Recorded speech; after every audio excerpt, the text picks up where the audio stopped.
वृंदावन बिहारी लाल की जय हो। एक मन में बात आ गई। कई जगह देखा जाता है कि कथाकार, कथा कहने वाले तालियां बहुत बजवाते हैं।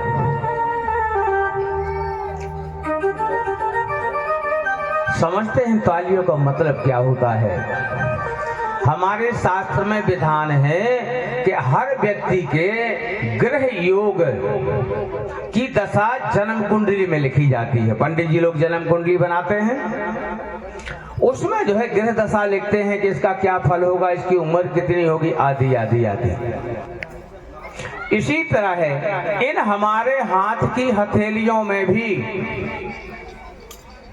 संसार के रचयिता ब्रह्मा जी ने सारे ग्रह की रचना रेखाएं बना के रख दी हैं। इसमें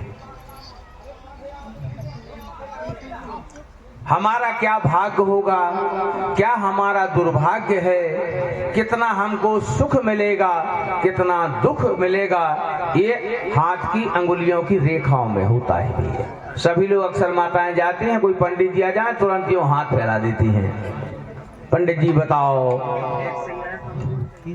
हमारी संतान क्यों नहीं हो रही, कब हो, कितनी संतान होगी, हमारे पास धन आएगा, पंडित जी धन बता दो महाराज, बड़ी गरीबी है। कहने का भाव कि इन हाथ की लकीरों में हम सब का भाग्य लिखा हुआ है।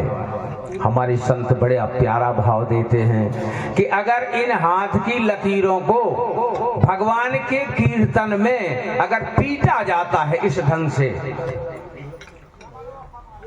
तो एक तेज प्रकट होता है। और अगर कहीं हमारे हाथ की रेखा में कोई दुर्भाग्य की रेखा है ना, एक्सीडेंट की, कोई गलत रेखा है, रोग की, बीमारी की, और जब हम कथा में राम के भजन में ताली पीटते हैं तो महाराज वो रेखाएं हमारे भाग्य की रेखाओं में बदल जाती हैं, मतलब पूरी रेखाएं मिट जाती हैं और भजन के प्रभाव से अच्छी रेखाएं उसमें उभर के आती है। इसलिए भैया ताली बजाना चाहिए। लाइटें ताली बजाती हैं। आयुर्वेद से मैं शास्त्री हूँ, समझ सकते हैं स्वास्थ्य योग के बारे में शायद मेरा कुछ अनुभव हो सकता है, और कथा तो है ही है, कुछ शरीर को सुयोग बनाने के उपाय भी मिल जाते हैं। इसी ताली में अभी एक योग और छिपा है। आजकल अधिकांश लोगों को हाई बीपी की समस्या है, शुगर और हाई बीपी की। अगर इस पंडाल में क्या जहां तक आवाज सुनाई देती है, अगर 100 लोगों को सुनाई देती है तो 90 लोग इस बीमारी से बीमार हैं। इसलिए हमारे यहाँ योग करने की प्रक्रिया थी। योग करके हम बीमारियों को स्वतः ठीक कर लेते थे। सवेरे उठे,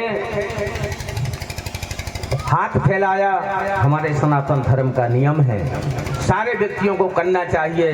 मैं तो कहता हूँ कथा तो मैं सुना ही रहा हूँ, थोड़ा सा कुछ उपाय भी और दे डालूं जो जीवन में काम आएंगे।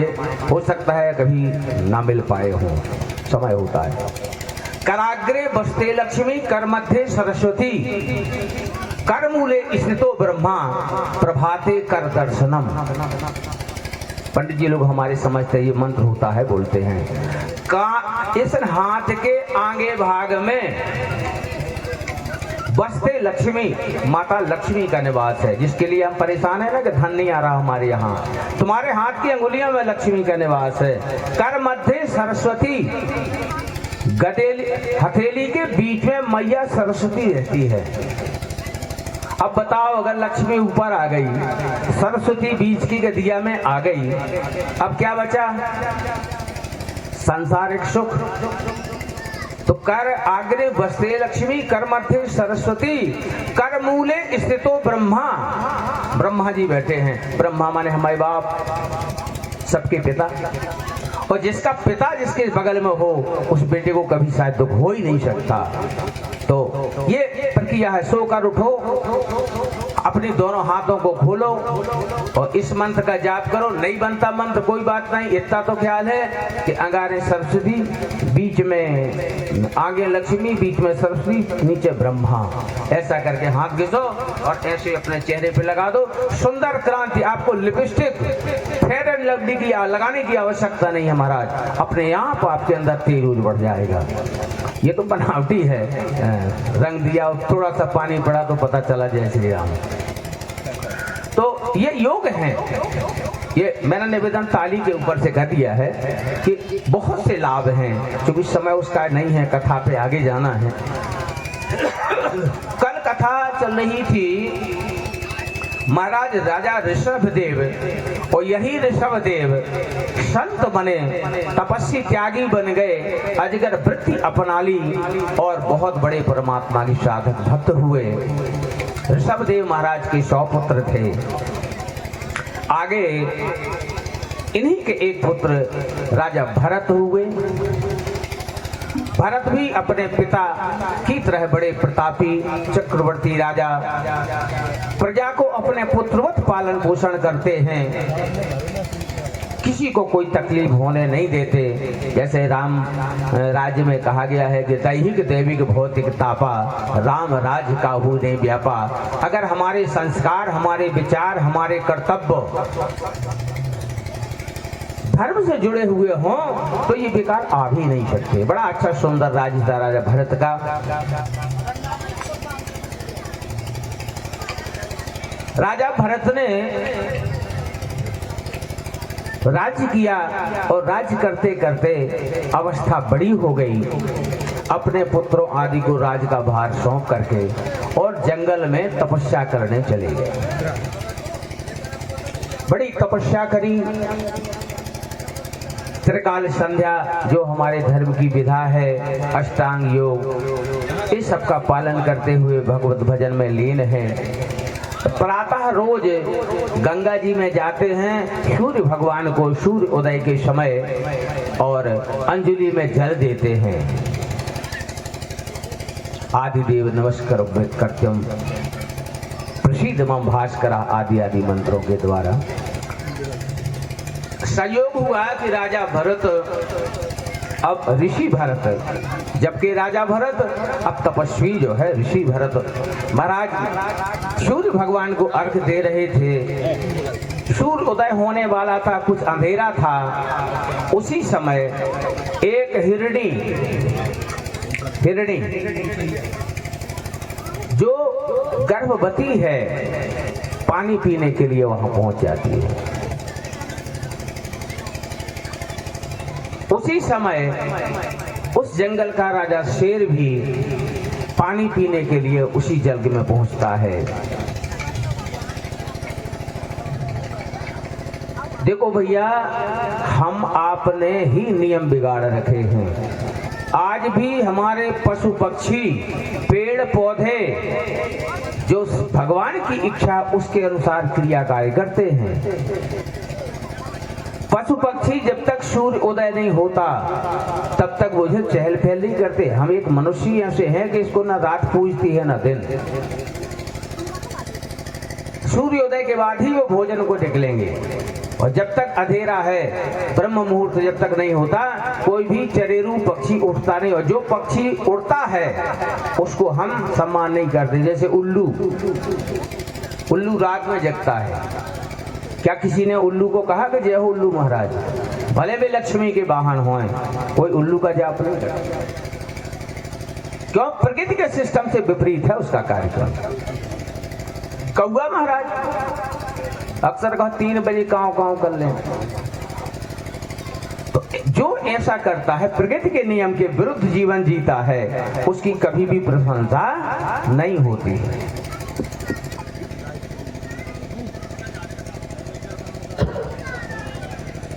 तो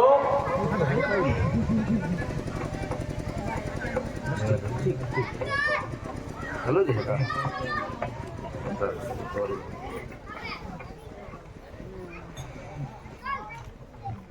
जय सिया राम, जय जय सिया राम, जय सिया राम, जय जय सिया राम, जय सिया राम, जय जय सिया राम, जय सिया राम, जय जय सिया राम।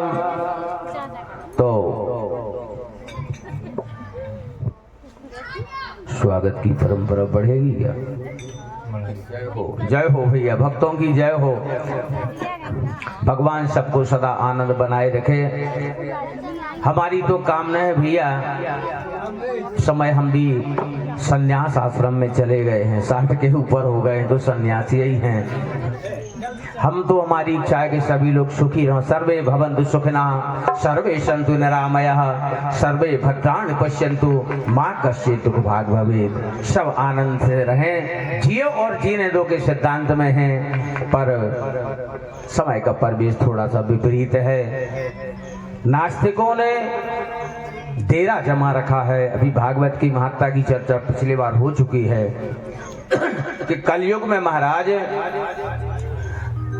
नास्तिक लोगों ने इतना डेरा जमा रखा है अधर्म का, अधर्मियों ने, कि महाराज जो कुछ सनातनी हैं उनको भी सुन सुन करके और दूर होने की इच्छा होने लगती है।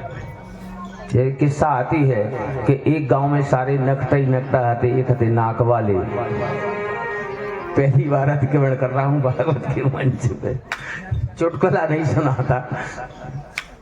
तो सारे लोग उसको कहते थे नक्कू महाराज आए, नक्कू महाराज, नाक वाले महाराज। उन्हें बुरा लगता था। सब लोग एक से हैं, हम भर नाक वाले हैं। एक दिन सभा जुड़ी, बोले भैया एक काम करो। बोले क्या?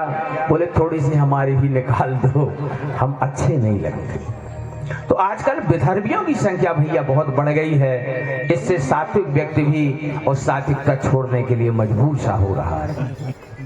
खैर, भगवान सबको सद्बुद्धि दे और हम तो चाहते हैं सभी लोग भगवान के रास्ते पे जुड़ें। हमारे सनातन धर्म में मैंने अभी जानवरों पशुओं की बात बताई।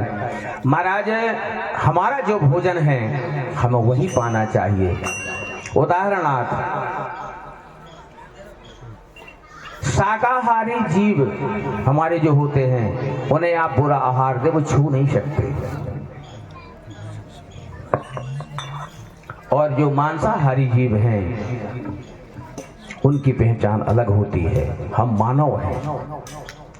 मांसाहारी जीव महाराज कभी पानी घूंट कर नहीं पी सकता। एक बहुत बड़ा उदाहरण आप याद रखें। जो भगवान ने मांसाहारी जीव बनाए हैं वो कभी ऐसे हम आप जैसे गिलास में गुट गुट करके पानी पीते हैं, वो नहीं पीते। वो कैसे पीते हैं? कुत्ते की तरह जीभ से चाट चाट के। जो जीव कुत्ते की तरह चाट चाट के पानी पीता हो वो मांसाहार की योनि में भगवान ने बनाया है। लेकिन हम तो गट गट पानी पीते। हमारी गौ माता कैसे पानी पीती है? मुंह लगा के, बर्तन में मुंह लगाएगी, पूरा गटकती जाएगी गुट गुट गुट गुट करके। और जो मांसाहारी जीव बनाए हैं ये कैसे पीते हैं? कुत्तों की तरह चाट के। संकेत है भैया, देखो बुरा मत मानना, जो यही भाव नहीं सोई। लेकिन हम अगर व्यासपीठ पे हैं तो हम तो यही कहेंगे भैया ऐसे बुरे विषयों से दूर रहें। भगवान ने अमृत तुल्य हमें दूध दिया है, गंगा जी का जल दिया है, उसका पान करें, अपने शरीर को बचाएं। तो मैं चर्चा कर रहा था कि शेर जो है उसी समय जहां भरत सूर्य भगवान को तर्पण करने जा रहे थे वहीं पानी पीने के लिए पहुंच गया। और पानी पीने के लिए पहुंचा। शेर जंगल का राजा होता है। हिरणी ने देखा कि शेर आ गया है, कहीं मुझे तो हमला ना कर दे। प्राण बचाने के लिए उसने इतनी जोर से ताकत लगाई कि नदी को पार कर जाऊं, बच जाऊं इससे, क्योंकि मरता काहे न करता। बहुत जोर से छलांग लगाई महाराज। तो जैसे ही पूरी ताकत से छलांग लगाई, वो 1-8 महीने में बच्चा देने वाली थी, गाभिन थी हिरणी। ताकत लगाने से वो बच्चा उसका जो वही जल में पैदा हो गया और हिरणी उस पार तृष्णावश कूद गई, लेकिन उसके प्राणांत हो गए। शेर ने पानी पिया, चला गया। शेर का और हिरणी का कोई दोष नहीं है, वो तो संयोग था कि उसी समय हिरणी आई, ये आए। महाराज भरत जो है राजा ऋषि भरत, उस समय सूर्य भगवान को अर्घ्य दे रहे थे। दृष्टि पड़ी कि एक जीव है अहिंसा परमो धर्म, हमें किसी की हिंसा करने का कहीं अधिकार नहीं दिया गया। दया आई संत को, छोटा सा बच्चा है, इसकी माँ भी मर गई है, ये भी खत्म हो जाएगा। हम ऋषि हैं, सिर्फ पूजा पाठ करके रामायण चिल्ला चिल्ला करना भी धर्म नहीं है। अगर कोई मर रहा है, परेशान है, भूखा है, तो उसको भोजन पानी देना भी हमारा पहला धर्म है। इसके बाद हमको रामायण भागवत गीता पढ़ने का है। अब हम भागवत पढ़ने को बैठे हैं, सामने वाला कोई तड़प के मर रहा है, हमें इसमें विराम देना चाहिए, शास्त्र की सम्मति है। तो राजा महाराज भरत ने तुरंत थोड़ा सा अपनी क्रिया को रोका, सूर्य को वहां पानी में हिल के गए और उस बच्चे को उठाया, गोदी में ला करके बाहर खड़ा किया, पानी के बाहर, पुनः अपना मार्जन के सूर्य अर्घ दिया और घर से चलने लगे कमुंडल लेकर के आश्रम के लिए, कुटिया के लिए। अब विचार करते हैं कि चलो इसको तो मैंने बचा दिया, लेकिन इतना छोटा सा बच्चा है, इसको कोई दूसरा जीव खा जाएगा, फिर दोष लग जाएगा।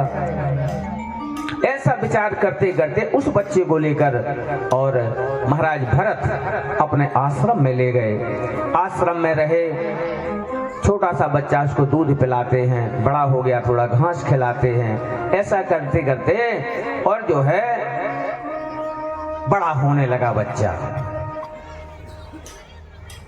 बड़ा हुआ, अब महाराज को पूजा में भी समय देना और बच्चे पे भी देना है। अब बच्चा इतना बड़ा हुआ कि भागने लगा,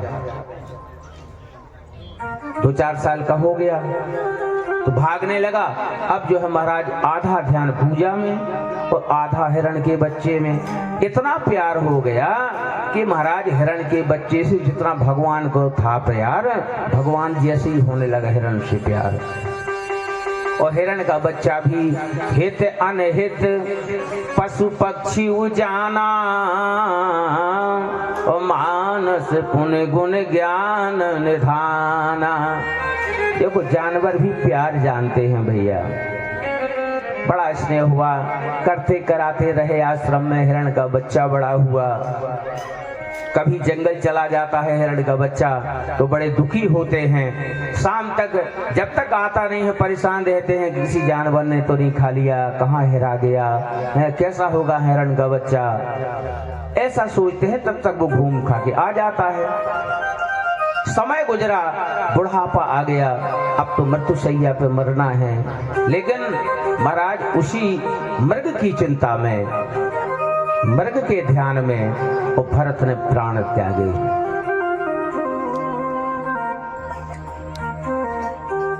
अंते यामति सागति। मरणासन अवस्था में जो आपको ध्यान आता है, आपको दूसरा जन्म उसी में प्राप्त होता है। इसलिए हमारे ब्राह्मण समाजों में एक प्रथा है कि हम लोगों को श्वान नहीं पालना चाहिए घर के अंदर। तो भरत को मृगी आसक्ति के कारण मृत्यु हुई और दूसरा जन्म इनका मृग के रूप में इनको प्राप्त हुआ। क्योंकि भगवान से लगन थी तो वो सहज में भी वो जो हम मृग की योनि भी छूट गई उनकी, और मृग योनि में भी वो भगवान का भजन करते रहे। आगे चल के देखो, जायते व मृते व कदाचन, जन्म लिया मरे फिर कहीं जन्म लेना है, ये तो विधि का चक्र है। तीसरे जन्म में और ये राजा भरत जो थे, संत भरत, राजा भरत, मृग के छूटने के बाद एक ब्राह्मण के घर, इनमें कानकुब्ज जो ब्राह्मण के यहाँ ने जन्म लिया। लेकिन भगवान में इतनी आसक्ति थी कि ये घर के कामों से और कोई मतलब नहीं था। 9-10 भाई थे, सारे भाई घर खेती करते थे, अपना व्यवसाय आदि करते थे, पर इनको तो भजन के अलावा कोई काम ही नहीं था। एक बार पिताजी ने इनको कहा कि भैया तुम ब्राह्मण हो, कम से कम तुम्हें गायत्री तो सीखनी चाहिए। देखो भैया, अगर ब्राह्मण कुल में भगवान ने जन्म दिया है तो गायत्री मंत्र तो आना चाहिए। भैया कुछ नहीं करता तो गायत्री सीख ले। चैत्र के महीने से 2 महीने पिताजी ने और इनको ब्राह्मण देवता को, जो भरत थे पुराने, गायत्री सिखाई, पर उनके पुल्ले नहीं पड़ी। वो वे सुना रहे हैं भैया ओम गायत्री मंत्र। 24 बार गायत्री सुनाई, ये पुनश्चरण होता है। और जब पूछा क्यों भैया याद भाई, बोले हाँ पिताजी मैं जब से देख रहा हूँ ये चींटी का बिल है ना, इसमें से हजारों चींटियां निकल गई। पिता ने माथा ठोका कि तू मेरी गायत्री सुन रहा था कि चींटियां गिन रहा था। कहने का भाव, उनके मन में तो सिर्फ एक नारायण मंत्र था, वो इस माया जाल में पढ़ना ही नहीं चाहते थे कि हम पढ़ेंगे फिर ये कहेंगे जाओ गीते कथा सुना जाओ, वो कहते जप करे आओ। जब नारायण कहने भर से ही सारी मुक्ति हमें मिल सकती है तो हम काहे गाली पोथी पढ़ें। पोथी पढ़ पढ़ जग मुआ पंडित भयान कोय, और 2.5 अक्षर प्रेम का पढ़े सो पंडित होए। इस भावना के थे। कहने का भाव ये नहीं है कि पुस्तकें नहीं पढ़ना चाहिए। लोग अर्थ लगा लेते हैं, पंडित जी कहते भैया पोथी पढ़ने से कुछ नहीं होता। ये कबीरदास जी ने कहा था। फिर समझो तो कबीरदास जी हैं कौन? ऐसे निर्गुण ब्रह्म को रोज साक्षात्कार करने वाले हैं कबीरदास महाराज, इसलिए वो ढोंग को रोकते हैं। परम ब्रह्म ज्ञानी होने के बाद यही भाषा बदल जाती है। आज इनकी भाषा वही है कि जब हम नारायण से प्रीत करते हैं तो हम काहे को पढ़े गायत्री और गीता। रहने लगे स्वच्छंद भाव में हैं, मिल गया भोजन मिल गया, नहीं मिला कोई चिंता नहीं। कुछ समय गुजरा, पिताजी जो है स्वर्गवासी हो गए, माताजी भी चली गई। अब बच्चे भाई और भाभियां और भरत ब्राह्मण कुछ नहीं करते। तो आप जानते हैं कि जिसका भैया कुछ करता नहीं है उसकी क्या गति करते हैं घर के लोग। जूठा ऊठा पाछे का बचा, लड्डुओं का बचा, सब्जी 3 भैयों की बची है इकट्ठी कटोरी में धर दी, उल्टा सीधा भोजन दिया। लेकिन उनको तो कोई लेना, संसार से विरक्ति थी उस व्यक्ति को। जो मिल गया सोई राम आनंद में रहते थे। भाइयों ने सोचा ये करता नहीं है। दूसरा गांव का कहता भैया चलो यार ये ढूंढा उठता नहीं है यार, हम अच्छा बढ़िया हट्टा कट्टा शरीर था, इसको यार वहां ले चलो चौमकनाथ तक। तुरंत कंधे पे धरते, बिना सोचे समझे चले के धरे आते। परोपकार में ज्यादा मन था। भाइयों ने सोचा ये दूसरों की बिगाड़ करता है, अपना तो कुछ करता नहीं है, चलो एक काम करो खेत में इसकी मड़ैया बना दो, वहीं जाएगा खेत थकेगा कम से कम, वहीं जो भोजन दे देंगे चला जाएगा। उनने कहा बढ़िया है, भजन यहाँ करना तो वहीं बैठ के करेंगे। निहंगम वृत्ति है उनकी। रहे भोजन पहुंच जाता, रूखा सूखा जो भी मिलता उसी से आनंद करते, भगवान का नारायण का भजन करते हैं। एक दिन अचानक एक दुर्घटना घट गई। वहां से उस समय के राजा थे रहुगण महाराज। रहुगण बहुत भक्त थे और अध्यात्म ज्ञान की खोज में वो निरंतर विद्वानों के साथ जो है घूमते रहते, सत्संग करते थे। तो वो जा रहे थे कपिल आश्रम गंगा सागर, क्योंकि यहाँ कपिल मुनि बैठे हैं। और कपिल मुनि ही देवहूति माँ को अभी अपन ने पिछले कथाओं में सुना है, सांख्य योग आदि का दर्शन कराया। तो बोले उनके यहाँ जाते हैं। तब तक रास्ते में क्या हुआ महाराज कि जो कहार थे उस समय रथ जीप तो चलती नहीं थी, रथ पे कहाऊ पे जा रहे हैं, पालकी पे 4 कहार ढो रहे हैं। लेकिन रास्ते में क्या हुआ, एक कहार बीमार हो गया। अब पालकी कैसे चले? तो जो पालकी ढोने वाले कहारों का सरदार था उसने राजा से कहा कि महाराज ये कहार कमजोर हो गया है, पालकी चलने में बड़ी दिक्कत जा रही है। राजा ने आदेश दिया रहुगण ने कि चलो जो भी मिल जाए उसको पकड़ के लाओ, हम राजा हैं यहाँ के, राजा की सेवा करना सबका धर्म है। गए ढूंढते ढूंढते, शाम का वक्त था, महाराज जी बैठे अपनी म्याड़ पे जो है श्रीमन नारायण नारायण नारायण जप रहे थे। आवाज नहीं आ रही थी लेकिन मन में जो है जाप चल रहा था।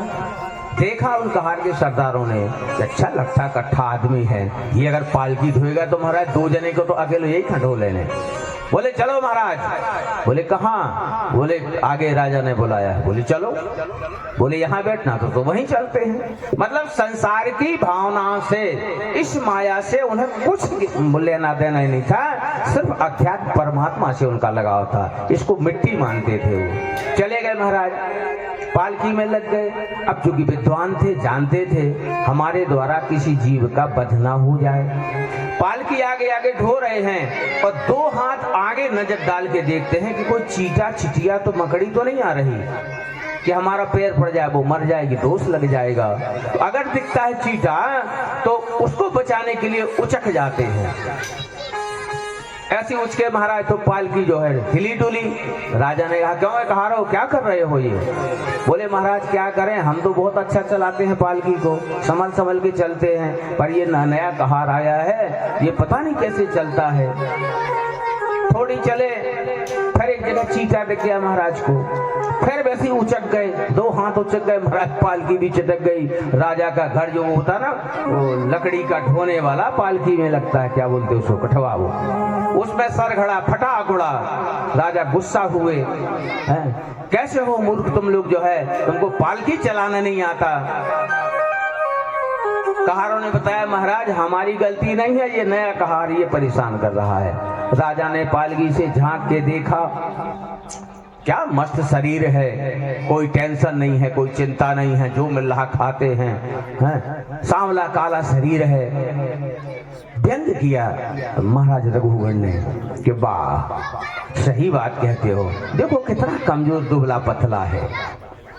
अच्छा मस्त शरीर होता तो काय को इतना थक जाता। व्यंग कसे उनको जड़ भरत। महाराज मुख में जड़ भरत पालती तो रहे, कुछ नहीं बोले। फिर राजा ने आवेश में कह डाला कि तुम ऐसे नहीं मानोगे, मैं तुम्हें दंड दूंगा। तब महाराज भरत ने कहा कि अब तो ज्यादा हो रहा है, बोलना चाहिए। देखो भैया,